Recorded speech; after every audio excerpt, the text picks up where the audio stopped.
Trossard, he's on his left side. Ricochets around, it goes in!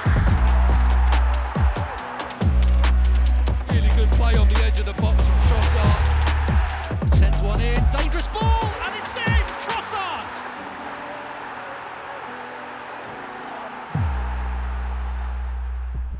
Hello and welcome along to a breakdown special. We kicked off this series by chatting to Alexander Zinchenko, and today I'm delighted to be joined by somebody else that provides the manager with great tactical variety. It is, of course, Leandro Trossard. Leo, brilliant for you to join us today. Let's start with positions, because you can play in a few.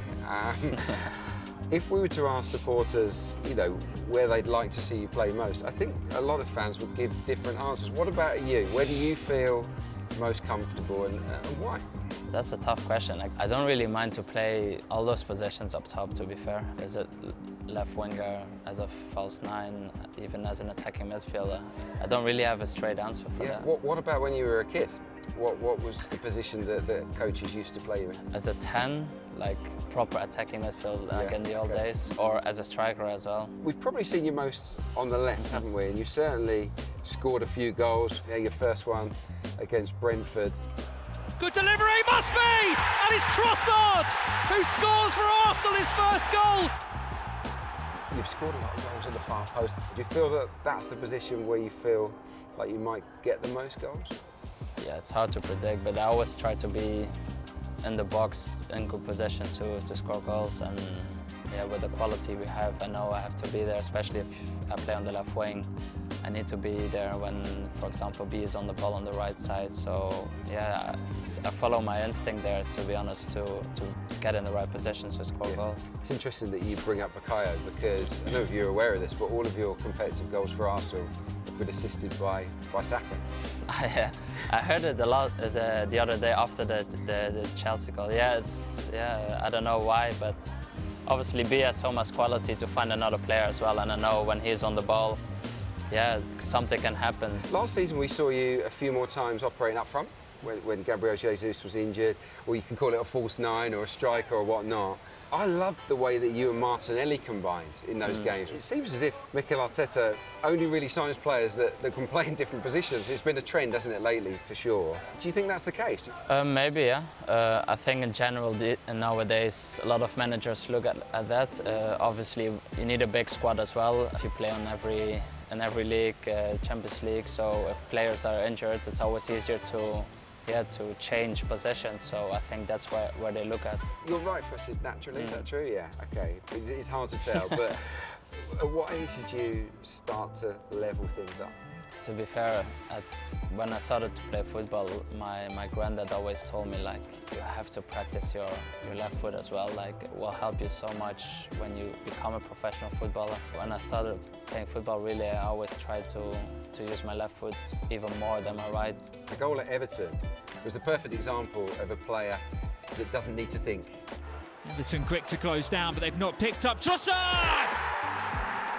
I just back myself on either foot in the box that I can score a goal. Yeah, in this particular way, you just opened up your foot naturally. Is it just something instinctive? Because you don't really have time to think, right, I'm going to play this far corner particularly.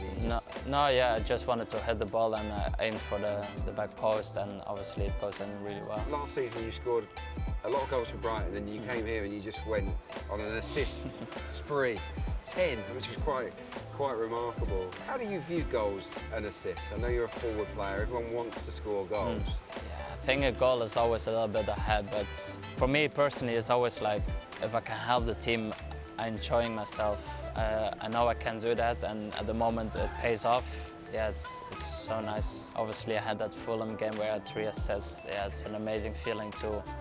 When I joined here, maybe the outside didn't think I would have had that contribution leading into the end of the season, and it just felt so good to show everyone that I was capable of doing those things. Yeah. Talk to us a little bit about the pressure of being an Arsenal player, because every game is a global game. Fans are watching it all over the world. And not everyone can find it that easy to handle the pressure, the expectation. How did you cope with it? For me, luckily I'm a pretty relaxed guy, so I can tell.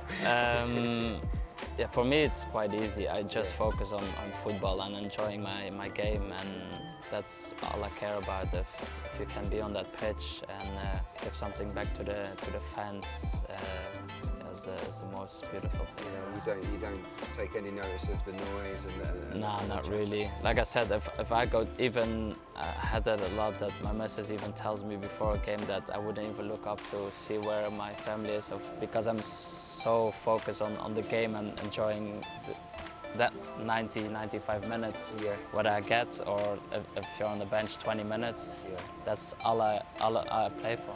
I can't sit here and not speak about that Chelsea moment. That felt like a big one. You seemed to really, really enjoy it. What I did also notice was that when we scored the first goal, you were about to come on the pitch, and you were giving it a little bit of the old fist pump. Definitely, of course, because I was coming on, and 2-0 it's always a bit harder, I would say. With the 2-1, I knew now we're gonna go for it and try to take points here. Yeah, that volley, that's a hard volley to control, right?